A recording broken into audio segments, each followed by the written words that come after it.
अस्सलाम वालेकुम and welcome to good morning with Venus. और मैं हूं आपकी होस्ट फरीहा इम्तियाज़। कैसे हैं आप लोग? उम्मीद करती हूं खैरियत से होंगे और जहां भी होंगे खुदा पाक की हिफ्ज़-ओ-अमान में होंगे। और आपकी जो सुबह है, जो हम सर्दी की तरफ हमारे बढ़ते हुए कदम हैं, या सर्दी जो हमारी तरफ बढ़ रही है बहुत स्लोली स्लोली है, लेकिन हमने पूरा प्लान एक कर लिया है, हमने अपने माइंड में बना लिया है कि जी सर्दी आ गई है, लेकिन अभी हम सही से ये इमेजिनेशन या उसमें नहीं जा पा रहे कि आ गई है या अभी आ रही है। तो आज के प्रोग्राम का आगाज़ करते हैं। तो नाज़रीन, आज का जो मेरा टॉपिक है वो है टॉक्सिक और बदतमीज़ लोगों को डील करने का तरीका क्या होना चाहिए, आपके नज़दीक क्या है, और आपको जब कोई ऐसा पर्सन मिलता है तो आप उसको कैसे डील करते हैं। हम इनको अवॉइड नहीं कर सकते। अगर आप कहते हैं कि मेरी ज़िंदगी में कोई ऐसा पर्सन नहीं आया या मेरा किसी ऐसे बंदे से जो है पाला नहीं पड़ा, तो ये बिल्कुल गलत बात होगी, क्योंकि इस तरह के लोग हमारे सराउंडिंग लाजमी होते हैं, हमारे घर के आसपास होते हैं, हमारे ऑफिस में होते हैं, हमें रास्ते में मिलते हैं। हम इनसे अवॉइड नहीं कर सकते, हम इनसे बिल्कुल लाताल्लुकी का इजहार नहीं कर सकते। हमें इनको डील करना होता है, हमें इनको फेस करना होता है। और हमने फेस कैसे करना है? बहुत सारे लोग ऐसे होते हैं, जब आपके साथ वो बदतमीजी करते हैं तो आपका भी दिल यही करता है कि आप उसी लेवल पे जाके जो है उसको इसका जवाब दें। लेकिन अगर आप उस लेवल पे चले जाएंगे तो आप में और उन लोगों में कोई फ़र्क नहीं रह जाएगा। अक्सर ये होता है कि जब आपके साथ वो बदतमीजी करते हैं या कोई ऐसा बिहेवियर इस्तेमाल करते हैं, तो उनका जो टारगेट होता है वो यही होता है कि वो किसी तरह आपके फेस का एक्सप्रेशन देख सकें, आप उन्हें गुस्से वाला फेस दिखाएं। लेकिन आपने ये नहीं करना। अगर आप ये करेंगे तो वो तो अपने मकसद में कामयाब हो जाएंगे, लेकिन आप भी उनके साथ मिलने लग जाएंगे। जो उनका टारगेट होगा या जो उनका माइंड में प्लान होगा वो अचीव कर लेंगे और आप जो है वो हार जाएंगे। आपने कैसे करना है, आपने उनको कैसे डील करना है? आपने बिल्कुल उनको नज़रअंदाज करना है। और कोई भी बात अगर उनकी बुरी लगी है तो उनको एक हल्की सी स्माइल के साथ आपने ओवर कर देना है, बात को ख़त्म कर देना है। बदतमीजी नहीं करनी, उनका बराबरी और उनका मुकाबला नहीं करना। आपने उनका ख़राब इमेज देख के अपना जो है इमेज ख़राब नहीं करना। तो जिस इंसान के पास जो चीज़ होती है वो दूसरे बंदे को वही कन्वर्ट करता है। अगर आपके माइंड में गार्बेज भरा हुआ है तो आपके मुंह से भी वही निकलेगा। लेकिन अगर आपके माइंड में बहुत अच्छी और पॉजिटिव बातें हैं तो आप दूसरे बंदों को भी, अपने मिलने वाले बंदों को भी वही बातों को कन्वे करेंगे आगे, और उन्हें यही चीज़ें बताएंगे और वही चीज़ें सिखाने की कोशिश करेंगे जो आपके माइंड में है, जो आपकी पॉजिटिविटी है। तो अक्सर आपने देखा होगा, एक कूड़ेदान जो होता है उसकी वजह से जो गुलाब है वो अपनी खुशबू देना छोड़ नहीं देता। तो आपने अपनी ज़िंदगी में जो ऐसे लोगों को डील करना है वो ऐसे ही करना है कि आपने उनका बराबरी नहीं करनी, उनको इग्नोर करना है और उनके लेवल पे नहीं जाना। जो आप हैं आपने वही रहना है। आपने उनकी वजह से जो अपना इमेज है वो ख़राब नहीं करना, आपने अपना इमेज अच्छा ही रखना है। और आपने अपने इमेज को इतना स्ट्रांग रखना है कि वो अपना इमेज और अपनी ये जो टॉक्सिक लोग, उन्होंने एक वर्ड दिया हुआ है, वो इसको चेंज करने पर मजबूर हो जाए। आपने कमेंट सेशन में जाके ज़रूर बताना है, जब आपका किसी इस तरह के बंदे से पाला पड़ता है तो आप उसको कैसे डील करते हैं। और दिन में कितने ऐसे लोग हैं जो आपको मिल जाते हैं, और कभी कोई ऐसा दिन गुजरा है जब इन लोगों के बगैर भी आपका दिन गुजरा हो, ऐसे किसी बंदे से आपका फेसअप ना हुए हो? तो हमारे पास जो मेहमान मौजूद हैं हम उनसे भी पूछेंगे। जाहिर बात है उनका जो शोबा है उनसे उनको भी इस तरह के लोगों से वाबस्ता, उनका पाला पड़ता होगा, तो वो उनको कैसे डील करते हैं, उनका डील करने का तरीका क्या है। सबसे पहले अपने मेहमानों का आपसे तारुफ करवाती चलूँ। जो मेहमान हमारे साथ तो मौजूद हैं, मोहम्मद नवीद बैंक इस्लामिक में 5 साल से CSO की सीट पे हैं और अपनी खिदमत सर अंजाम दे रहे हैं। उनके साथ जो दूसरी मेहमान शख्सियत मौजूद हैं, बिस्मा हाशमी, ये भी, इनका ताल्लुक भी बैंक से है, बैंक इस्लामिक में ये भी अपनी खिदमत सर अंजाम दे रही हैं। अस्सलाम वालेकुम सर, बहुत शुक्रिया आप शो में आए। सर, आप क्या कहेंगे, टॉक्सिक लोगों को डील करने का क्या तरीका है और आप कैसे डील करते हैं? ये देखिए ना, इस किस्म के जो लोग, आपने वैसे सही कहा कि हर गली मोहल्ले में हर जगह होती है। बीइंग ए प्रोफेशनल, मेरा तो इनसे आप कहेंगे दिन में ना 12 घंटे वास्ता होते हैं इनके साथ। तो सर आपके पास सब लोग ऐसे ही आते हैं, कोई उनमें नहीं अच्छा नहीं, नहीं आता? सारे ऐसे नहीं होते। सारे ऐसे नहीं होते, उनमें से बहुत सारे अच्छे भी आते हैं, और उनमें तकरीबन 50% जो आप कह रही है ना कि बदतमीज लोग भी आते हैं। बस मैं तो कोशिश करता हूँ कि उनका जो काम है उनको, वो लेकिन जो हम कह, हम हम शो में उनको बदतमीज नहीं बोलेंगे, क्योंकि आपके पास सभी भी आगे कस्टमर हैं। हम उनको टॉक्सिक पीपल बोलेंगे, एक अच्छा वर्ड यूज करेंगे, उन्हें थोड़ा अच्छा फील होगा। और उनकी जो थोड़ी सी हम इंसल्ट करें या उन्हें सुधारने की कोशिश करें तो तमीज के दायरे जी में जी, वो करेंगे। मैं उनको सुधारने की तो हम बहुत कोशिश करते हैं, लेकिन कुछ होते हैं कि समझ भी जाते हैं। तो मेरा तो ये एक्सपीरियंस रहा है कि जिस बंदे ने आके ना मुझसे बदतमीजी की है तो मैं उससे अच्छा पेश है, और उसकी हम्म। मेरी बहुत लंबी दोस्ती चलती है। हम्म। तो मैं तो कहता हूँ कि ये एक्सपीरियंस सबको आजमाना चाहिए कि जो बंदा भी आपसे कोई गलत बात करे हम्म। तो आप चुप हो जाएं थोड़ी देर के लिए, अपने गुस्से को पी जाएं, तो आप देखेंगे इंशाल्लाह उसका बहुत अच्छा रिजल्ट निकलेगा आपके पास। तो सर आप हमेशा गुस्से को पी ही जाते हैं, कभी ऐसा नहीं हुआ कि आपने रिएक्शन किया हो, एक्शन का रिएक्शन दिया हो? रिएक्शन भी बाद औक़ात हो जाता है, लेकिन उससे ना मसला बहुत ज़्यादा ख़राब हो जाता है। तो मैं कोशिश यही करता हूँ तकरीबन 90% के अपने गुस्से को पी जाऊँ, तो इससे ना मामला हल हो जाता ठीक है। ओके। जैसे नबी साहब आपने बताया कि जो मेरे साथ ऐसे बिहेव आके करता है, टॉक्सिक जिस बंदे से मेरा पाला पड़ता है, जब मैं उसके साथ उसको डील करता हूँ तो हमारी दोस्ती बड़ी लॉन्ग टर्म चलती है। कैसे आप ऐसा उसको क्या डील करते हैं? अपनी बातों से करते हैं, फिजिकली उनको कोई बॉडी लैंग्वेज जो है वो आपसे इंस्पायर होते हैं? कौन सी चीजें फिर आपकी जो दोस्ती है वो इतना लॉन्ग टर्म चलती है? बस वो बाद औक़ात ना कहते हैं ना कि आप चुप हो जाएं तो उसमें बहुत सारे फायदे होते हैं। तो आप, मैं उनको आगे से हंस के दिखा देता हूँ, कहता हूँ भाईजान क्या है, खैर है, कोई मसला है, कोई परेशानी है तो हमसे आके आप डिस्कस कर सकते हैं। खैर है, हमने तो आपको कोई ऐसी बात नहीं की। तो मैं कोशिश करता हूँ कि उनका काम ना, जो बाकी खड़े होते हैं अच्छे लोग, तो मैं उनका काम उनका फर्स्ट प्रायोरिटी बेस बहुत कम टाइम में कर देता हूँ, तो इस चीज़ से इंस्पायर हो जाते हैं। तो मेरी तो यही कोशिश आप होती है उन्हें कि थोड़ा मैं सा इनके फेवरेटिज्म देते हैं जिससे वो आपके क्लोज हो जाते हैं। ठीक है, अब बिस्मा आपसे पूछते हैं, being a women, being a girl, हम लोगों को बहुत सारे ऐसे लोगों के मसाइल का सामना करना पड़ता है।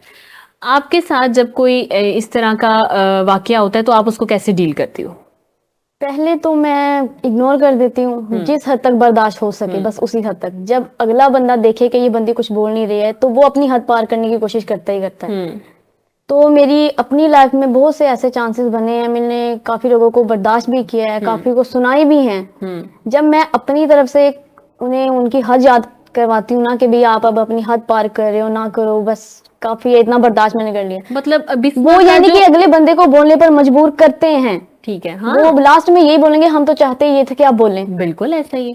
तो बस फिर अगले बंदे को मैं पहले तो बर्दाश्त करती हूँ चुप करके, कोई बात नहीं, चले कोई नहीं, हो गया, बोल दिया, चले ठीक है, आपने बोल दिया, अब आप जाएं। नहीं, लेकिन वो अगला बंदा बोलने पे मजबूर करता है अगले बंदे को, फिर जाहिर है उसे दिखाना पड़ता है कि भाई मेरा आपसे कोई ताल्लुक वास्ता नहीं है, आप किस लिए इतनी बदतमीजी कर रहे हो, ये है वो है, आपको अपनी हद में रहना चाहिए, लिमिट में रहकर बात करें। जब मैं आपसे नहीं करी, जैसा कि मेरा प्रोफेशन है, मैं उन्हें अपनी बात बता रही होती है अपने काम के बारे में, वो अब मेरे काम को अपनी तरफ लेकर जा रहे होते हैं, यानी कि वो नेगेटिव की तरफ लेकर जा रहे होते हैं, अपना मकसद बीच में निकाल रहे होते हैं। तो ऐसे बंदे को, जाहिर है मैं एक औरत हूँ, लड़की हूँ, फील हो जाता है इंसान को कौन किस लिहाज से बात कर रहा है, कौन किस लिहाज से नहीं कर रहा है। तो कहते हैं ना औरत की हिस बहुत तेज होती है इस मामले में, तो पता चल जाता है। तो उस बंदे को फिर ऐसा है कि पहले तो बर्दाश्त करती हूँ, नहीं होता तो फिर अगले बंदे को चुप करवाना पड़ता है, यही कहने के भी अपनी बकवास बंद करो, जुबान बंद करो, लिहाज करो कुछ।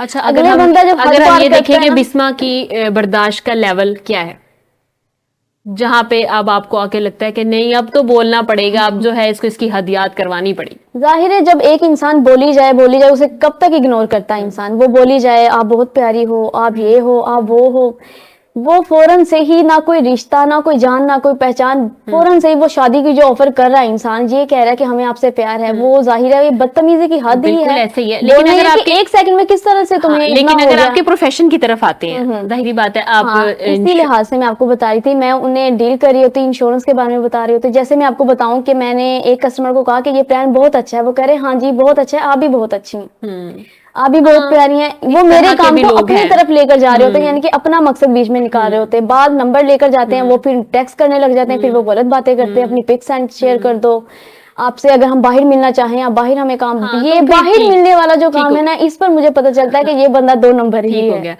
ठीक हो गया बिस्मा। जब लोग आपके पास इंश्योरेंस के लिए आते हैं, आप जाहिर बात है उनको डील करती हो, कितना मुश्किल होता है उनको डील करना?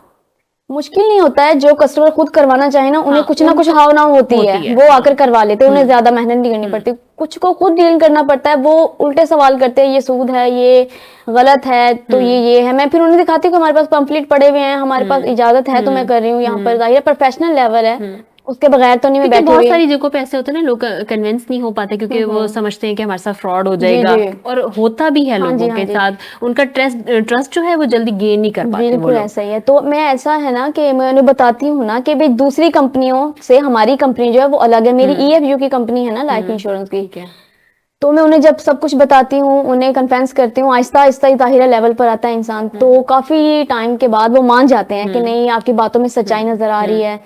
यानी कि बाकी जो कंपनीज हैं वो ऐसी हैं, 2 नंबर हैं, धोखा देती हैं, यानी कि जितना बिस्मिल्लाह हमें सीवी बताया convince होता है कर लेती है। हाँ जी कर लेती हूँ, यानी ठीक कि हो वो गया। कहते हैं कि हमें जितना कैश वैल्यू बताया हुआ होता है ना उतना नहीं मिलता है हमें। ठीक है। लेकिन हमारा जो है, मेरा जो अपना मेरी कंपनी है वो ऐसी नहीं है, 2 नंबर नहीं है, 1 नंबर है, क्योंकि जितनों ने भी करवाई उनकी पूरी हुई है और उन्हें कैश वैल्यू उतना ही मिला जितना बताया गया था। ठीक हो गया, ठीक हो गया। नवीद साहब, अगर आप जाने माशाल्लाह 5 साल से खिदमत सर अंजाम दे रहे हैं बैंकिंग की, आप इसी तरफ क्यों आए? आपने यही शोबा सेलेक्ट क्यों किया? डॉक्टर, इंजीनियर और किसी और शोबे में क्यों नहीं गए? या आपका फैमिली बैकग्राउंड था जी, बैंकिंग के मेरा साथ वाबस्ता? मेरा फैमिली बैकग्राउंड है। तो मेरी ना फैमिली के तकरीबन 90% लोग जो हैं वो बैंकर हैं। उनमें से 10% आर्मी में हैं, कुछ प्रोफेसर हैं और कुछ वापडर में। तकरीबन 90% जो लोग हैं हमारे वो इधर रहते हैं, बैंकिंग के एक्सपीरियंस ठीक है। इसी वजह से। और आपका एक्सपीरियंस कैसा रहा 5 साल में? कितनी आपको स्टार्टिंग में प्रॉब्लम हुई और किस तरह आपने उतार चढ़ाव देखा? जाहिर बात है जब आप नई जगह पे जाएंगे आपको हर्डल्स का तो सामना करना पड़ता है, तो आपने कैसे उनको फेस किया? गाइडलाइन घर से ली या आपके जो वहाँ पे सीनियर्स मौजूद थे आपकी ब्रांच में, आपके बैंक में, उन्होंने आपको हेल्प किया? गाइडलाइन तो मेरी जॉब होने से पहले उन्होंने मुझे दी दी थी। तो बाकी जो मेरे कोलीग थे, जिन्होंने सीनियर थे, जो जिनके साथ मैंने रह के काम किया है, उन्होंने मुझे बहुत कुछ काम सिखाया। आज अल्हम्दुलिल्लाह के पूरे रीजन में इंशाल्लाह मैं पूरा जो है ना सीनियर सीएस हूँ। ठीक हो गया। अच्छा, ये बैंक आजकल ना बहुत सारे बैंक्स आए हुए हैं, जी। हर कोई आपस में कंपटीशन कर रहा है, कंपटीशन। तो इसमें जो है जो इन्वेस्टर होता है या जो बैंक में आके अपनी सेविंग्स करवाने जाता है वो कितना पिस रहा है आदमी? क्योंकि हर किसी बैंक का अलग प्रॉफिट मार्जिन है, जी। तो उस हिसाब से थोड़ा सा बताएं। प्रॉफिट मार्जिन अब किस हवाले से बात करना चाह रहे हैं, समझा नहीं मैं आपकी बात। मतलब कॉम्पिटिशन्स बहुत ज़्यादा है। जी। आप किसी में अगर सेविंग्स करवा रहे हैं, कहीं से आपको प्रॉफिट ज़्यादा मिल रहा है सेविंग्स पे, कहीं पे कम मिल रहा है, तो वो मार्जिन के हवाले से, तो फिर इस तरह अगर मैं आप पूछूं कि बैंक इस्लामिक कैसे अच्छा है? बैंक इस्लामी तकरीबन आजकल 19% दे रहा है, जो कि बहुत ही अच्छा रेट है। जो कोई भी बैंक इतना नहीं दे रहा प्रॉफिट, जो इस्लामिक बैंकिंग के लिहाज से मैं आपको बताना चाह रहा हूँ। वैसे तो जो कन्वेंशनल बैंकिंग है, जो नॉन इस्लामिक बैंक हैं, वो तो कोई 20 दे रहा है, कोई 21 दे रहा है, तो वो तो जो कहते हैं ना वो सूद के कमरे में आ जाते हैं। ठीक हो गया। बैंक इस्लामिक में और कन्वेंशनल बैंक में, दोनों में इन्वेस्ट करने के हमें क्या फ़ायदे? इस हम उनको क्यों छोड़ें और इनको क्यों चूज़ करें, बैंक इस्लामिक को क्यों चूज़ करें? बैंक इस्लामी है कि ये जो है ना, इनके पे मुफ्ती साहिबान ने बहुत सारे फतवे दिए हैं कि इसमें जो आप इन्वेस्ट करेंगे वो हलाल है। ये बहुत बहुत सारे पुरानी मुफ्ती साहिबान कंपनी ने है दिए बैंक हैं। इस्लामी है, जो बाकी तो बाद में हाँ, आई ना लेकिन अब आहिस्ता आहिस्ता, जैसे लेकिन जैसे बैंक अब लोग इस्लामी आए बहुत हैं, पुरानी है। लोग आए हैं और वो मैंने जिस तरह बताया, बैंकिंग की तादाद बहुत ज्यादा बढ़ बहुत गई है, ज्यादा उसमें कॉम्पिटिशन्स बहुत ज्यादा, कंपटीशन। और लोग जो है वो खुद ही चूज करते हुए घबरा रहे हैं कि हम कौन सा बैंक जो कौन है सा चूज बैंक करें। यूज करें, ये सही। पहले होता था कि एक बैंक है तो काफी दूर फिर दूसरा होता था, और अब एक ही साइड पे 4-5 बैंक काफी हैं, होती उनकी हैं। ब्रांचेज हैं, तो लोगों को समझ नहीं आ रही होती हम किसको एंटर करें। अच्छा, अब इसमें अगर आपसे पूछूं, आप इस तरफ कैसे आई? देखिए, मेरा अगर फैमिली बैकग्राउंड देखा जाए तो वो मेरे मामू वगैरह हैं, पुलिस में हैं, आर्मी में हैं, फौज में हैं, इस तरह के हैं। लेकिन मैंने ये इसलिए चूज़ किया क्योंकि उन लोगों के पीछे से मुझे सपोर्ट नहीं थी। मैंने वो लोग इसलिए सपोर्ट नहीं करते क्योंकि मेरी हाइट नहीं थी इतनी। मैं इंटरव्यू के लिए भी गई हूँ, लेकिन मेरी हाइट की वजह से मैं रह गई हूँ। मैंने उन्हें कहा था कि आप अगर सिफारिश लगा सकते हैं, तो कह रहे कि भाई ये काम गलत है, नहीं करना चाहिए। तो फिर मेरे चाचू थे, वो हैं इसी तरफ जिस फील्ड में मैं हूँ, लाइफ इंश्योरेंस के। वो कंपनी में बैठते हैं, मैं बैंक में बैठती हूँ, ब्रांच में। तो उन्होंने मुझे ये बताया था कि आप ये कर लो, इजी है, आराम से बैठी रहोगी एक जगह पे, कस्टमर आएंगे, कस्टमर तो जाहिर है आते ही हैं, आपने बस उन्हें जज ही करना है, लेकिन उन्हें convince करना टारगेट्स है। वगैरह भी तो होते हैं ना। टारगेट होते हैं हाँ, मेरे। तो उसमें फिर ये होता है कि अगर नहीं आप अचीव कर पाए तो फिर आपके लिए फिर तो सैलरी सॉरी नहीं है। आएगी। हाँ जी, फिर तो बिल्कुल सॉरी है। तो डर लगता है जब नेक्स्ट मंथ स्टार्ट होता है कि पता नहीं मैं हाँ अचीव कर जी, सकूंगी ये या तो नहीं कर ऐसा ना सकूंगी। कि जैसे जैसे दिन गुजरते जाते हैं वैसे वैसे जो है ना प्रेशर बढ़ता रहता है। पीछे से भी फिर कॉल्स आनी शुरू हो जाती हैं, आज ये दिन हो गया, आज ये तारीख हो गई है, ये हो गया, ये हो गया। जाहिर है अब कस्टमर के माइंड पर है ना, उन्हें बताना तो मेरा फर्ज है, करना तो उन्होंने, जबरदस्ती तो मैं कर नहीं सकती। मैं अपनी सीनियर को भी यही कह रही होती, सर मैं बात कर रही हूँ, मैं जबरदस्ती तो नहीं कर सकती हाँ, उनके ऐसे साथ। ही है, किसी को आप कन्विंस तो कर हाँ सकते हैं जी, लेकिन किसी को बाद टाइम मजबूर नहीं ऐसा कर होता है कि सकते। 1 महीने में 2-3 भी हो जाती हैं, बाद ऐसा होता है कि 1 महीने में 1 भी नहीं हो रही होती है। कस्टमर जल्दी से मान जाते हैं, कस्टमर नहीं भी मानते हैं, ये तो कस्टमर पर है ना। फिर ऐसा कि पाइपलाइन चलती रहती है, जो पहले होते हैं वो फिर आहिस्ता आहिस्ता मानना शुरू हो जाते हैं, फिर हो जाता है। ठीक हो गया। एक यानी कि महीने में एक करनी लाजमी होती है। लाजमी होती है, ठीक है, वो टारगेट्स होता है ना, उसमें एक हो या दो हो। नवीद साहब, आपकी बैंक में कोई ऐसा पर्सन आया हो जिसने एक बैंक का माहौल ख़राब कर दिया हो, गलती उसकी हो लेकिन वो डाल बैंक के ऊपर रहा हो, जैसे कि वापसी ये टॉपिक की तरफ आ जाए और आके उसने माहौल ख़राब कर दिया वहाँ का, तो उसको फिर डील कैसे करते हैं? बाज़ दफ़ा मैंने खुद देखा है कि बैंकर्स के लिए उनको डील करना बहुत मुश्किल हो जाता है। वो एक आदमी होता है और पूरा बैंक जो है वो उसके पीछे भाग रहा होता है, ऐसे ही है। ऐसे ही होता है। ऐसे तो समझ लें कि जो पूरे बैंक का माहौल खराब करता है वो तो महीने में 1-2 बार तो लाजमी आता है वो बंदा। हम्म और उसको डील करने का ये तरीका होता है कि हम चुप रहते हैं, हमारे जो सीनियर्स हैं, हमारे ऑपरेशन मैनेजर हो गए, ब्रांच मैनेजर हो गए, वो आ जाते हैं शाउटिंग सुन के, तो वो उनको ले जाते हैं अपने कमरे में, उनसे डिस्कस करते हैं कि भाईजान आपको क्या मसला है। अगर वो हर महीने आता है तो आपको तो उसका मसला पता होना चाहिए कि उसका मसला क्या है। डिफरेंट लोग आते हैं ना, एक ही बंदा नहीं आता ना बार बार। बाद लोगों की वैसे भी आदत हमारे होती पास है तो हर पूरे जगह पाकिस्तान से जाकर। लोग आ रहे होते हैं। लेकिन वो फिर उसको डील इजीली कर लेते हैं आप, या फिर इजीली जो कर है लेते हैं, आप कहते हैं अब ये जाएगा तो सुकून आएगा ऐसे हमारे। Part of job. हाँ ठीक हो गया। अच्छा, अगर पूछा जाए स्मॉल इंडस्ट्री के हवाले से बैंकिंग की इस टाइम क्या पॉलिसीज चल रही हैं, क्या उनको वो दे रहे हैं, उनके लिए क्या बेनिफिट्स वो दे रहे हैं? बहुत सारे बेनिफिट्स हैं। आप ये तो आप पे डिपेंड करते हैं ना, तो करंट अकाउंट है, सेविंग्स अकाउंट है, स्पेशल सेविंग्स अकाउंट है। तो करंट अकाउंट होता है उस पे कोई बेनिफिट नहीं होता, उस पे जो भी होता है वो सारा कुछ बैंक ले जाता है।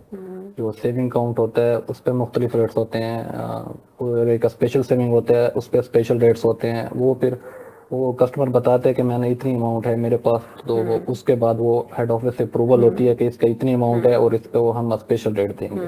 तो जो बैंक का रेट चल रहा होता है उसके रेट से ना हट के रेट दिया जाता है उनको। अच्छा सर, कभी सिफर का भी कोई घपला हुआ है? क्योंकि सिफर की बड़ी वैल्यू है बैंक में। नहीं होते, कभी नहीं हुआ? कभी और नहीं। कभी अगर बस एक आधा ज्यादा और एक आधा कम हो जाए तो फिर कोई प्रॉब्लम? प्रॉब्लम तो होती है, फर्क नहीं आना चाहिए कैश में, कैश में? No difference. ठीक हो गया। अच्छा बिस्मा, आपकी 9 to 5 जॉब है, आप घर के कामों में कितना पार्टिसिपेट करती हो? मैं उतना करती हूँ जितनी मेरे अंदर हिम्मत रह जाती है क्योंकि थकी इतना जाती हूँ मैं। बाज़ औक़ात ऐसा होता है कि मैं लेट भी जाती हूँ, क्योंकि मैं इसके अलावा ना मैं अमेज़न का वर्क भी करती हूँ ऑनलाइन जो है। ठीक है। तो मैं यहाँ से बैंक से सीधा वहाँ जाती हूँ अपनी बहन के हॉस्टल, वहाँ पर मेरी ऑनलाइन क्लास हो रही होती है, वहाँ पर जाकर ऑनलाइन क्लास लेती हूँ। तो उसका टाइम 8 बजे तक का है, तो बाज़ औक़ात फिर मुझे उसकी वजह से रात को 8 बजे घर जाना अच्छा, पड़ता है। घर के कामों का शौक है या फिर आप कहती हो नहीं, बस ठीक है बिल्कुल भी चल रहा नहीं, है कि खाना बन के ज़बरदस्ती करना पड़ता है मुझे। अच्छा, कौन सी चीज ऐसी है जिससे बहुत ज्यादा बिस्मा चिढ़ती है कि ये काम मुझे मत बोलना? बर्तन धोने वाला। उसका रीजन क्या है? हम उसमें खाते भी तो हम ही है ना, उसको साफ भी हम नहीं करना है। वो गंदे होते हैं, मुझे उलझन होती है, मुझसे नहीं धोए जाते, मुझे नहीं पसंद बर्तन तो धोना आप भी बिल्कुल फिर भी। कहीं हमारे टॉपिक वाली घर में वो वाला बिहेव तो नहीं करती कि बर्तन मेरे हिस्से में क्यों आए? मामा अक्सर देती मुझे बर्तन ही है, उन्हें पता है इसने बर्तनों से चिढ़ना है, इसे बर्तन ही देने हैं मैंने, क्योंकि काम करती है जो कोई नहीं हूँ। फिर जो मुझे पसंद नहीं है वही उन्होंने मेरे लिए रखना है कि बर्तन है तुम धो दो।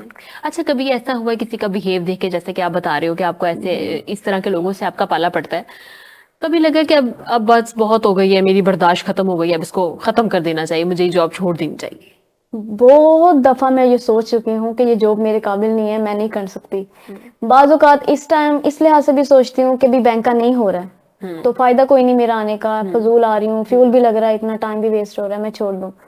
फिर जब मैं सीनियर से बात करती हूँ वो कुछ तो समझा देते हैं कि बेटा कोई बात नहीं, हिम्मत नहीं हारते हैं, आहिस्ता आहिस्ता सीख जाओगी, जब तुम यहाँ पर पुरानी हो जाओगी कस्टमर तुम्हारे वाकिफ हो जाएंगे, फिर आहिस्ता आहिस्ता हो जाएगा। तो लगी रहो, करो, मेहनत करो, इंशाल्लाह अल्लाह इसका फल देगा। तो फिर मैं लगी रहती हूँ। लेकिन फिर जब कस्टमर्स की ये चीज देखती हूँ ना, मैं उस नेगेटिविटी को देखती हूँ, फिर मैं सोचती हूँ कि नहीं, इज्जत का सौदा नहीं कर सकती हूँ मैं बिल्कुल भी। लेकिन नेगेटिविटी हर जगह होती है, हर वो हर जगह प्रोफेशन में होती है, हर नेगेटिविटी जगह होती है, बिल्कुल आपको होती है। कहीं भी आप चले जाएंगे आपको इसका सामना करना पड़ेगा। अगर घर बैठकर इंसान ऑनलाइन काम घर में बैठकर भी कर रहा है ना, तब भी लोग फजूल बातें ऑनलाइन आकर भी करते हैं, फेसबुक पर रिक्वेस्ट, नेगेटिव लोग और इस तरह के टॉक्सिक पीपल आपको हर जगह मिलते हैं। हाँ जी, आपको हर जगह। अपने घर से लेके आपके ऑफिस तक और वापस घर जाके आपके इर्द गिर्द लोग ऐसे होते हैं। मोहल्ले में, गली में, हाँ, घर बिल्कुल, के उसको साथ, डील हमने छतों एक पर। ऐसे तरीके से करना है कि हम उनको एक अच्छी वाइब दे सकें कि आप गलत कर रहे हो और अपना बिहेवियर आप चेंज करो। उनके लिए भी फायदेमंद और हमारे लिए भी, हमारी आपकी जिंदगी भी को। इज्जत रह जाए, हाँ, हमारी बिल्कुल भी फायदा कोई नहीं, मैं बदतमीजी करूं, आपकी इज्जत ना रहे, फिर मेरी भी ना रहे, गलत अल्फाज मैं भी बिल्कुल। इस्तेमाल करूं। अच्छा नवी साहब, जैसे कि ये आप ही के साथ होती है, अगर कोई उनको इस तरह के प्रॉब्लम का सामना करना पड़ता है तो आप इनकी हेल्प करते हैं? डिफेंड करते हैं इनको, और जहाँ जहाँ तक हो सकता है हम इनको डिफेंड करते हैं। कैसे? कैसे, अब हमारे मेरे पर्सनली बहुत सारे कस्टमर हैं, तो उनमें से एक दो की मैंने इंश्योरेंस करवा के इनको सपोर्ट किया हुआ है।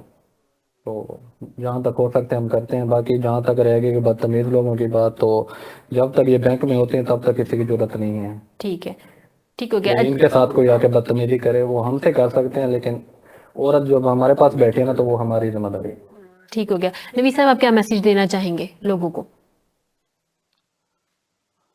लोगों को मैं क्या मैसेज दूं? लोग इतने परेशान हैं आजकल के दौर में, पता नहीं वो घर की जो परेशानियां होती हैं ना, वो कोशिश करते हैं कि घर में तो वो कोई बोल नहीं सकते ना, घर में तो उनकी इतनी वैल्यू नहीं होती कि वो कुछ आके बोल सकें, तो वो कोशिश करते हैं कि बाहर रोड पे जाते हुए किसी के अंदर बाइक मार देंगे, किसी के अंदर गाड़ी मार देंगे, कि या तो फिर वो जैसे मैंने बताया कि हमारे पास आते हैं। तो इसमें मैसेज क्या है आपका कि लोग घरों से लड़के ना निकलें, या लड़के निकलें तो लोगों को बाहर मारते ना फिरे? मारते ना फिरे, उनसे बस ये बहुत request शुक्रिया है सर हमारी। आपका। हम आपसे मजीद बातें करेंगे, लेकिन अब टाइम हुआ है ब्रेक का। देखते रहिए गुड मॉर्निंग विद वीनस। मिलते हैं ब्रेक के बाद।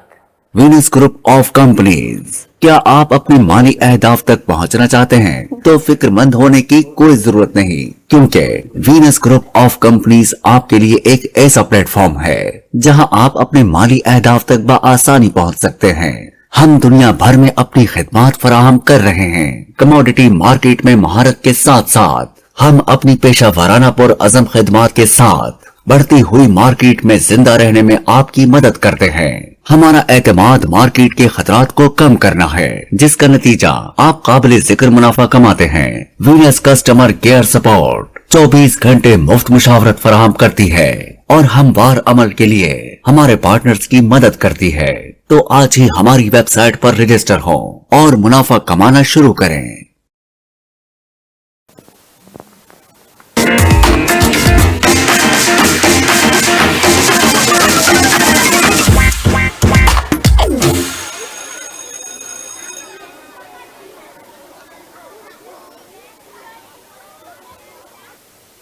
तो वेलकम बैक नाज़रीन to good morning with Venus. जैसे कि ब्रेक से पहले हमारे साथ मोहम्मद नवीद साहब मौजूद थे। ब्रेक के बाद हमें ज्वाइन किया है सलीम इकबाल साहब ने, जो कि सीनियर जर्नलिस्ट हैं, लाहौर से आए हैं। बहुत शुक्रिया सर आपका, thank you so आपने much। टाइम दिया हमारे शो में आए। सर, आप जैसे कि टॉपिक आपने मेरा सुना, उसके बारे में आप क्या कहेंगे? टॉक्सिक पीपल को डील करने का आपके नज़दीक क्या तरीका है और आप कैसे डील करते हैं? Thank you so much miss. मैं समझता हूँ ये जो टॉपिक आज आपने छेड़ा इसकी बड़ी अहम ज़रूरत है, क्योंकि माशरे में हमें ऐसे लोग मिलते हैं जो गैर अखलाकी गुफ्तगू नेगेटिविटी फैलाते हैं और माशरे में मायूसी फैलाने में कोई कसर नहीं छोड़ते। बिल्कुल ऐसे ही। और ये ऐसे लोग ही होते हैं जिनके डीएनए में नेगेटिविटी शामिल होती है और ये अपनी जो प्रेजेंस है उसमें अहमियत चाहते हैं कि अगर चार लोग बैठे, अच्छा माहौल है, कोई गुफ्तगू कर रहे हैं, तो उन्होंने आके ऐसी बात ज़रूर कर देनी कि माहौल में कोई पैनिक क्रिएट हो जाए। तो ऐसे लोगों से निपटने का एक तो तरीकाकार ये कि हमारे अंदर बहुत ज़्यादा बर्दाश्त होनी चाहिए। फिर ये कि कोशिश की जाए कि एक दानिशमंदी के साथ एंगल चेंज कर दिया जाए ऐसे लोगों का। लेकिन ऐसे लोगों का, सर सॉरी मैं आपकी बात कट कर, ऐसे लोगों का एंगल चेंज करना बहुत मुश्किल होता है। डेफिनेटली जब हम पहली बात तो ये कि उनको सुना तो जाए ना पहले। सुनने के बाद जब आप वो जो चाहते हैं कि हमें थोड़ी अहमियत दी जाए, वैल्यू दी जाए, ठीक है, उनको अहमियत वैल्यू हम ज़रूर दें, लेकिन उनके जैसा हमने बनना नहीं है। बिल्कुल तो ऐसे ही है। अच्छा आदमी जो है वो अपने दिल के ख़जाने से अच्छी बातें निकालते हैं, और जो इनके डीएनए में बुराई होती है तो उन्होंने, आप लाख अच्छाई कर लें, आप ऐसे लोगों को पानी पे चल के दिखा दें तो वो बिल्कुल आपको ऐसे कहेंगे कि ये तो तैर भी सकता था, पानी पे क्यों चल रहा है। बिल्कुल ऐसे ही है। आपकी जितने भी अच्छे काम है, आपके जितना भी अच्छा अमल है, उन्होंने उसमें से भी खामी निकाल लेनी है। खामी निकाल के आपको तनकीद का निशाना क्योंकि उनके बनाना है। माइंड में यही चीजें हैं ना, आगे भी वो वही कन्वे करेंगे जो उनके माइंड में। जी बिल्कुल, उनके डीएनए में ऐसी चीज़ें शामिल हैं। तो ऐसे लोग जो ये चाहते हैं कि हमें थोड़ी बहुत अहमियत दी जाए, कि वो चूँकि अंदर से खोखले होते हैं, खाली होते ऐसे ही है। हैं, तो वो अपनी अहमियत को बनाने के लिए ऐसी बातें करते हैं। जैसे अभी थोड़ी देर पहले वो जो मेरे से पहले बैठे हुए थे गेस्ट, वो कह रहे थे कि बैंक में ऐसा माहौल क्रिएट हो जाता है। डेफिनेटली कि वो फिर अगर खुशखलाकी से भी आप पेश आते हाँ, हैं बिल्कुल। तो वो आप मामले को डील कर लेते हैं। ठीक हो गया। तो उन अपनी चूँकि उनकी तरबियत में भी कमी होती है, क्योंकि कुछ लोगों को पाला गया होता है, उनकी तरबियत नहीं की गई होती। तो नेगेटिविटी फैलाने वाले और टॉक्सिक पीपल जो हैं वो अपनी खानदानी तरबियत का भी बता रहे होते हैं। बिल्कुल ऐसे ही कि हमारा जो फैमिली बैकग्राउंड है वो इसी तरह का ही है और हमने आगे भी लोगों को यही दिखाना है, हम कहीं उस बैकग्राउंड को चेंज ना कर लें। जी, जी। अच्छा सलीम साहब, कभी आप कोई ऐसा वाकया जब आपके साथ पेश आया और आपने उसको बड़े तरीके से हैंडल किया इस तरह के बंदे को? जी, बहुत सारे केसेस ऐसे आते हैं जब कुछ लोगों को कुछ लोगों का काम हम कर पाते हैं, कुछ का नहीं कर पाते, तो वो ये समझते हैं कि शायद ये हमें इग्नोर किया जा रहा है और वो अपनी अहमियत इस तरीके से ऊंची ऊंची बोलकर लोगों को बुरा भला कह के सिस्टम को, पुलिस को, इंतज़ामिया को, तो फिर बैठा के उनसे बात ही करनी पड़ती है कि बैठे हैं, आपके जो भी नज़रियात ख्यालात हैं हम सुनने के लिए तैयार हैं, लेकिन अगर आप दलील के साथ बात करेंगे तो हम आपकी बात ज़रूर सुनेंगे। अदरवाइज़ अगर आपको कोई बेहतर बंदा लगता है हमसे, तो आप वहाँ चले जाएं, आप कर लें अपना काम। लेकिन ये है कि वो कसर को नहीं छोड़ते कि आप उनको मारें, ऐसे ही है। वो इस हद तक आपको पैनिक कर देते लेकिन हैं। ये आप जब बर्दाश्त करते हैं ना, ये आपका सबसे जो खूबसूरत उनको डील करने का तरीका हाँ है, जी। इग्नोरेंस और साइलेंस। जी, मैं ये समझता हूँ कि आजकल अगर हम सोशल मीडिया की बात करें तो आप जितना मर्जी अच्छा काम कर लें, लोग हमें चवल सा कमेंट कर देते हैं 1 मिनट में, और आपकी सारी जो मेहनत है, किया धरा है, वो ज़ाया करने की कोशिश करते हैं। तो सोशल मीडिया पे भी यही जो फार्मूला आप बता रही हैं, मैं समझता हूँ कि इसमें हमें लोगों को इग्नोर करना है और बर्दाश्त करना, और जो लोग ज़िंदगी में बर्दाश्त कर लेते हैं वो कामयाब हो जाते हैं। और ज़िंदगी में जितने बड़े अचीवमेंट्स जिन लोगों ने हासिल किए हैं वो बर्दाश्त की वजह से ली हैं। एक छोटा सा वाक़या मैं अगर आप इजाज़त दें तो शेयर कर सकता हूँ। बिल्कुल। गामा पहलवान बड़ा नाम हुआ उसका एशिया में, तो वो कोई दुकान पे चीज़ लेने के लिए गया, दुकानदार से मुँह मारी हुई, तो उसने उसको जो उस वक्त पत्थर वगैरह जो उसके पास पड़ा था उसने मारा, उसका सर फोड़ दिया। तो मोहल्ले के लोगों ने उसको आगे कहा कि इतनी मतलब कि बुज़दिली की तवक्को नहीं थी हमें, आप तो उसे थप्पड़ मार देते वो मर जाता।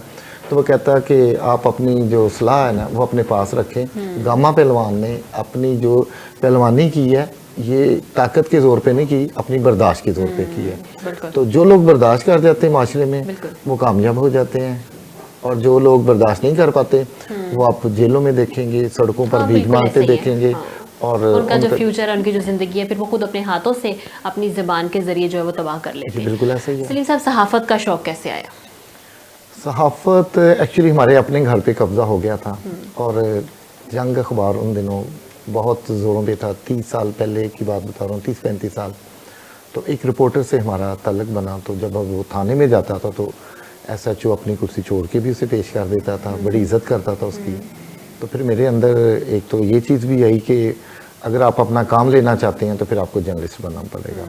और बचपन में भी कुछ ऐसे वाक़यात थे कि कभी भी कहीं लड़ाई होती थी तो सबसे पहले मैं खबर देता था घर आके, तो वो कहते थे रिपोर्टर बनेगा। तो ऐसे फिर मेरा जो शौक़ डेवलप हुआ। और वासफ नागी साहब मेरे उस्ताद हैं, और मैंने FC कॉलेज से जो जर्नलिज्म पढ़ा है लाहौर से। ठीक हो गया। सलीम साहब, कौन सी ऐसी स्टोरी है जिसके ऊपर आपने बड़ी दिलचस्पी से काम किया और आपको बड़ा मज़ा आया? भाई आपका कहते हो कि अच्छी बात है जी, मैं सहाफ़त में आ गया और मुझे इसी स्टोरी पे काम करके जो है मुझे लगा मेरी सहाफ़त का जो टाइम है या जो पीरियड है वो मैंने इंजॉय कर लिया। डेफिनेटली हर जर्नलिस्ट की ज़िंदगी में एक ऐसा पहलू या एक ऐसी स्टोरी ज़रूर आती है जो उसकी पहचान बना देती है।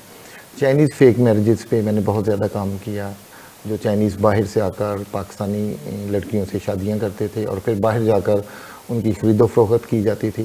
तो I am the first one जिसने इस पे आवाज़ उठाई थी, और फिर इस इशू को हमने इंटरनेशनली जो है ये चला गया था, और फिर इसमें चाइनीज़ को गिरफ़्तार भी करवाया था, जो कहते थे कि अगर एक चाइनीज़ को हाथ लगा तो इस्लामाबाद हिल जाएगा। लेकिन खुदा का शुक्र है फिर जब हमने रिपोर्टिंग की थी तो पूरा चाइना हिल गया था, और वहाँ से डेलीगेशन आए थे यहाँ पे ब्रीफिंग देने के लिए, और जो बात उन्होंने ये बात कही थी कि जो लोग ऐसे काम कर रहे हैं उनका हमारी हुकूमत से कोई ताल्लुक नहीं, ये क्रिमिनल लोग हैं, तो पाकिस्तान अपने कानून के मुताबिक इनके साथ जो है वो सलूक करे। उसमें ये मैंने सीखा कि आप अगर मुस्तकिल मिजाजी से करते रहते हैं, बिल्कुल ऐसे ही और जब मैंने आवाज़ उठाई थी तो उसके बाद पे दर पे शादियाँ होना तेज़ होना शुरू हो गई थी। फिर इकरारुल हसन साहब ने मेरे साथ रब्ता किया, उन्होंने कुछ मटेरियल मेरे से लिया, जब वो हमने फिर मिल के आवाज़ उठाई, और फिर कुछ अमेरिकन AP न्यूज़ एजेंसी के रिपोर्टर्स से, और ये फिर इंटरनेशनली इशू बन गया था बहुत ज़्यादा। ठीक है। तो उसके बाद ये काम स्टॉप हुआ, ये खुदा का शुक्र, और मेरी ज़िंदगी में ये स्टोरी जो है ये मेरी पहचान बनी। ठीक हो गया। सलीम साहब, जैसे कि सहाफ़त का पेशा बहुत मुकद्दस है, बहुत अच्छा पेशा है, कुछ लोगों ने इसको बदनाम किया हुआ है, खराब किया, उसके बारे में आप क्या कहेंगे? बिल्कुल, पहले तो लोग पढ़ लिख के आते थे, मेहनत करते ऐसे ही थे है। और एक खबर लेने के लिए काफ़ी दिन भी लग जाते थे, मीलों सफ़र भी करना पड़ता था। अब तो आप टीवी पे बैठ के सोशल मीडिया पे सब कुछ ले लेते हैं। अब टैग सहाफ़त करते हैं, मुश्किल नहीं बिल्कुल रहेगी। टैग करते हैं, जी, पिन जी। करते हैं उसको और वो और सहाफ़त जो है मुश्किल नहीं रहेगी, लेकिन हमने बड़ी मेहनत की है। एक 15 की कॉल चलती थी, तो उसमें शायद 15-20 मील तक हम मोटरसाइकिल पे जाना, खबर लेनी करना बहुत मुश्किल था। लेकिन अब लोगों ने अच्छे बुरे लोग तमाम शोबों में होते हैं, बिल्कुल ऐसे किस ही। फील्ड में भी ले ले आप। तो लेकिन कुछ लोग जो है वो शॉर्टकट मार के कोई ऐसी स्टोरीज करने की कोशिश करते हैं फेम के लिए, फेम गेम जो आजकल आ लोगों की ज़िंदगी उन्होंने अजीरन बनाई है ब्लैकमेलिंग के ज़रिए से। तो मैं समझता हूँ कि ये ऐसा पैसा और ऐसी शोहरत का कोई फ़ायदा नहीं जिसमें बाद में लोग आपको गालियाँ हाँ, दें। बिल्कुल ऐसे। लोग वो शायद आपके मुंह पे आपकी इज्जत कर लेते और हैं, आपको लेकिन उस- फिर आपके और- जैसे आप कमरा छोड़ते हैं तो आपको गालियाँ भी देते और हैं। सलीम साहब, इस तरह की जो फेम आपको मिलता है ना, वो बहुत थोड़े टाइम के लिए मिलता Temporary होता है, है ये। टेम्पररी होता है। उसके बाद फिर जो आपकी मतलब कि बेइज्जती या आपका एक बदनामी का लेवल है वो क्रॉस कर जाते हैं और दोबारा फिर आप वैसे नहीं खड़े हो पाते जैसे आप पहले थे इस हरकत से। जी, मिस इसमें ये है कि अभी एक स्टोरी मैं देख रहा था कि एक फीमेल एंकर जो है किसी लड़की को उसने को करेक्टरलेस लड़की को उसने पकड़ा और उसके मुंह पे थप्पड़ मारना शुरू कर दिए। तो मैं समझता हूँ ऐसे लोग सहाफ़त के लिए भी बदनामी का बायस बनते हैं। जो लोग पढ़ लिख कर सहाफ़त सीख कर आते हैं वो ऐसी हरकतें नहीं करते। हमारा काम है खबर को आइडेंटिफाई करना, खबर आप लेके आएँ। आगे इंतज़ामिया का काम है, पुलिस का काम है, हुकूमत का काम उस पर एक्शन ले ना ले। हम फौरी मौके पे तो जज नहीं कर सकते, ना हमारे इख्तियारात में ये है कि हम किसी पे कुछ तशद्दुद करें बिल्कुल ऐसे या ही है। किसी की बेइज्जती करें या किसी को लेट डाउन करें। और सलीम साहब, आजकल लोग खबर लगाने से पहले ये भी नहीं सोचते कि जो खबर हम लगा रहे हैं इससे किसी की ज़िंदगी जो है ख़राब हो सकती है। बस जी हमने देखा है कि इसके ऊपर बहुत सारे व्यूज़ आ रहे हैं, उसको उठाया, अपने साथ पिन किया और सोशल मीडिया पे हमने डाल दिया है कि चलो जी हमें जल्दी जल्दी से व्यूज़ के चक्करों में हम सोचे समझे बगैर कि इससे किसी का ज़िंदगी, किसी का घर जो है वो ख़राब हो सकता है। ये चीज़ हमारे जहनों से बहुत पीछे रह चुकी है। जी मिस, बिल्कुल हमें खबर की भरपूर तस्दीक करनी बिल्कुल ऐसे ही चाहिए। है। अब देखें कि इंटरनेशनली मीडिया के साथ मैंने काम किया, वो किसी की तस्वीर बनाते हैं तो उससे पूछते हैं पहले कि आपकी तस्वीर बनानी चाहिए मुझे, मैं बना सकती हूँ तस्वीर। जो लेडी मेरे साथ काम करती थी, कैथी गैनन, बहुत बड़ा नाम है सहाफ़त का। और फिर उसके बाद उसने एक खबर पे मिस मैं तो जैसे कोई खबर मिलती थी शायद लगा देता था फ़ौरन से, लेकिन वो एक खबर पे महीनों उसकी तस्दीक करती थी, इन्वेस्टिगेट करती थी, सच्चाई जो है वो करके तो फिर सामने लेके आती थी। लेकिन हमारे पाकिस्तान में ऐसा नहीं है।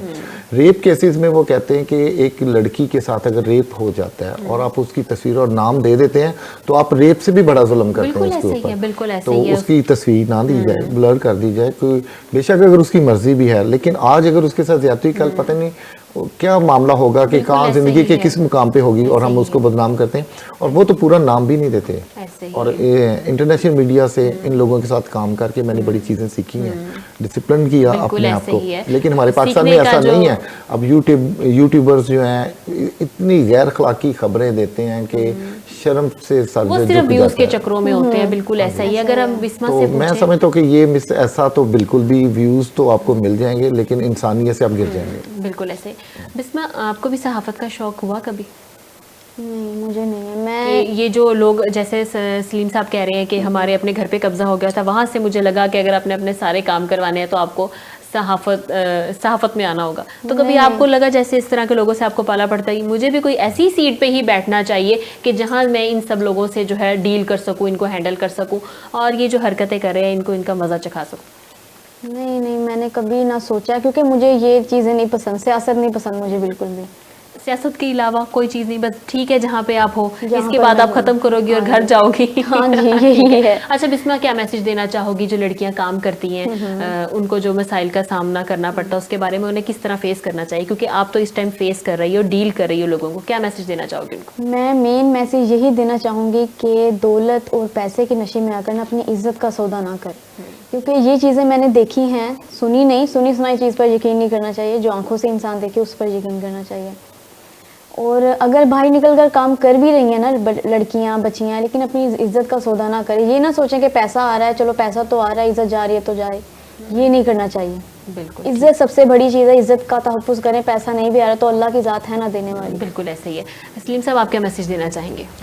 मैं अपने देखने और सुनने वालों को ये मैसेज देना चाहूँगा कि सोशल मीडिया पे बैठ के हम दूसरों की इज्जत को उछालते हैं, उन पर कीचड़ उछालते हैं और फिर हम भूल जाते हैं कि शायद हमने खुदा का सामना भी करना है, खुदा को भी जवाब देना है। अगर आपके अच्छे कामों का खुदा की ज़ात सिला देगी तो आपके बुरे कामों का भी आपको ज़रूर सिला मिलेगा। तो इसलिए अच्छाई और बुराई जो है, आप अपने ज़हन में अगर कोई अच्छी बातें सोचते हैं किसी के लिए तो आप अच्छे टाइम को कॉल करते हैं। अगर आप नेगेटिविटी और बुराई सोचते हैं तो आप बुरे वक्त को कॉल करते हैं। बिल्कुल तो ऐसे अब जो फैसला ये आपने करना है कि आपने बुरे वक्त को कॉल देनी है या अच्छे वक्त को कॉल देनी है, ये आपके ऊपर है। बिल्कुल जी, बहुत खूबसूरत मैसेज। बहुत शुक्रिया आप लोगों का, आपने हमें टाइम दिया। तो जी नाज़रीन, आज के प्रोग्राम का वक्त खत्म हो चुका है, लेकिन आपने कमेंट सेशन में जाके ज़रूर बताना है कि आप इन लोगों को कैसे डील करते हैं, आपका इन लोगों को डील करने का तरीका क्या है, या जो मैंने बताया आप वही करते हैं कि बगैर कुछ की एक स्माइल फेस करते हैं और इग्नोर कर देते हैं, क्योंकि ये मेरे नज़दीक इन लोगों को डील करने का सबसे बेस्ट तरीका है। कल आपसे दोबारा मुलाकात होगी नए मेहमानों के साथ, नए टॉपिक के साथ। तब तक के लिए इजाज़त दीजिए। अल्लाह हाफ़िज़।